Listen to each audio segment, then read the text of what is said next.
안녕하세요. 인디자인 스페이스의 최영인입니다. 오늘 소개해드릴 현장은 가정집이 아니라서 놀라셨죠? 여기는 원흥동에 있는 워크된 공유 오피스입니다. 저희 인디자인 스페이스가 워크된 공유 오피스에 어떻게 한몫하게 됐는지 한번 인터뷰해 보도록 하겠습니다. 저는 오로라라고 하고요. 이번에 공유 오피스를 창업하게 됐습니다.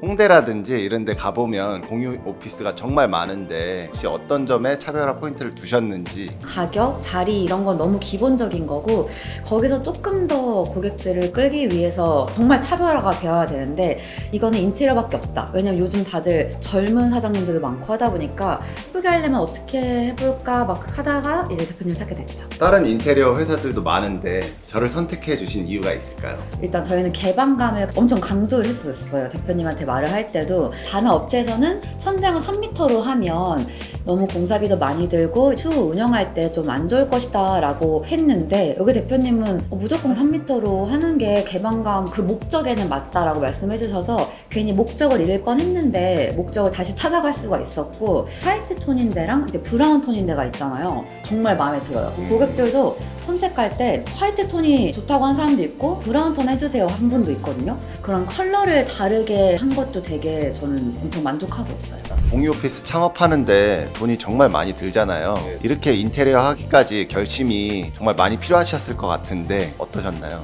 가격이 똑같은데 인테리어가 좋아야 경쟁력이 있다고 생각을 해요. 누구나 다 이쁜 데서 일하고 싶어 하시잖아요. 그런 부분에서 이제 경쟁력을 좀 갖추려고 노력을 했습니다. 그 중에 이제 대표님을 선택한 이유는 인테리어 하시는 분들은 공사만 하시는 분들 있고 디자인이랑 같이 인테리어를 하는 디자인 회사가 있다고 생각을 해요. 근데 대표님께서는 디자인적으로 굉장히 경쟁력이 있다. 저도 좀 궁금한 게 있는데 어떤 의도로 여기 이렇게 예쁘게 좀 해주셨는지. 공간을 처음에 이제 만났을 때 상호가 정해져 있지도 않았고 그런 상태에서 이 공간을 만났었는데 저는 이 신생 창업하시는 분들이 이 시장 속에서 살아남으려면은 브랜딩이 돼야 된다고 생각을 하고 있거든요. 브랜딩이란 거는 사용자로부터 신뢰감을 얻어야 하는데 아주 사사로운 것 하나에서부터 유저들이 신뢰를 느낀다고 생각을 해요. 그래서 조금 더 준비된 공간으로 보이게 의도를 많이 했고요. 신경 썼다는 게 좀 느껴지셨는지. 완성도가 다른 것 같아요. 경첩 하나,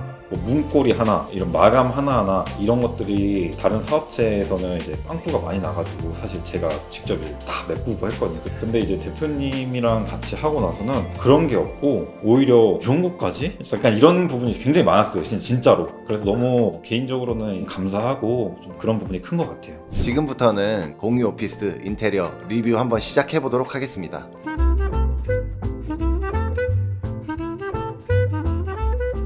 공유 오피스 하면 여러 명의 입주사분들이 계신 공간이잖아요. 그분들의 우편을 받을 수 있는 공간이 있어야 되는데 일체감 있는 디자인으로 깔끔하게 시공을 해드렸습니다. 원래 보통 이렇게 우편함이라고 하면은 철제로들이 되게 많잖아요. 네, 그것만 보다가 이걸 또 보니까 이런 게 디자인이랑 브랜드 이미지랑 다 연관이 있는 것 같습니다.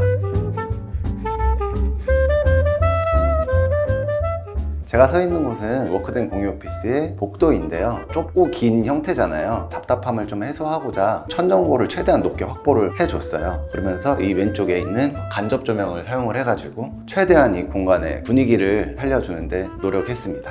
다른 업체에서는 천정을 낮게 시공해야 된다라고 말을 했었는데 그런 이유가 있을까요? 천정을 낮추는 거는 자재 규격 때문에 그런 건데요. 우리가 일반적으로 사용하는 자재 규격들이 맞춰져 있어요. 900에 1800짜리 규격이 있고 1200에 2400짜리 판재 규격이 있어요. 천장을 낮춘다는 거는 2400으로 낮춰서 가겠다는 거거든요. 그렇게 되면 아무래도 공수가 좀 줄어들겠죠. 공사에 진행되는 작업자들의 공수가. 그렇지만 저는 천장을 높였던 이유는 좀 더 이 공간이 고급스러운 공간으로 나와서 고객이 잘 됐으면 좋겠다라는 생각으로 이렇게 강단 있게 진행을 했던 것 같습니다. 가정집하고 다른 공간이잖아요. 그러면은 인테리어적인 측면에서 어떤 점을 좀 다르게 가져가야 될까요? 주거 공간과 상업 공간은 사용하는 목적에 있어서 다른데요. 주거 공간은 가족 구성원이 휴식을 할 수 있는데 포커스를 맞춰서 설계를 한다고 하면 상업 공간은 사용자들의 편의를 1순위로 포커스를 맞춰서 진행을 하고 수익성도 따져봐야 됩니다. 결국은 사람이 중심이거든요. 이 벽면은 좀 내구성을 신경 써서 방염 필름으로 마감을 했고 최대한 유리를 사용해 가지고 개방감을 좀 주는데 신경을 썼습니다. 이 복도에는 두 가지 컬러를 나눠 가지고 메스를 정리를 했어요. 바닥재는 데코 타일이 깔려 있는 되는데 이 세 가지 톤이 정말 잘 어우러지게끔 조화롭게 시공을 했습니다.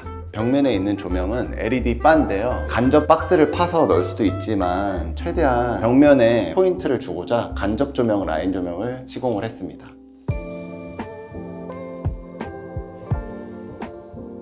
이번에 소개해드릴 공간은 2인실이에요. 자료 화면 보시면 가운데 쪽만 우드 필름으로 메스를 잡았는데 이 가운데에다가 이렇게 필름을 돌린 이유는 물론 디자인적인 이유도 있지만 가운데 호실이 임대가 좀 더디게 될 거라고 저는 예상을 했거든요. 이 디자인을 선호하시는 분들이 또 분명히 있을 거라고 생각을 해서 이렇게 디자인을 했는데 실제로 고객님께서 이 디자인을 마음에 들어서 가운데 쪽 방을 선호하시는 분들이 계신다고 하더라고요. 실제로도. 저희가 디자인할 때 포인트는 최대한 마감재 개수를 너무 많이 주지 않는 거. 특히나 이렇게 좁은 공간에서는 마감재 분리가 너무 많이 돼 있으면 정말 산만하고, 그래서 마감재는 최대한 통일시키고 최소한으로 하는 거 추천드립니다. 가구들은 저희가 어떤 제품을 사면 좋은지 색상이나 이런 것들을 좀 많이 추천을 드렸습니다.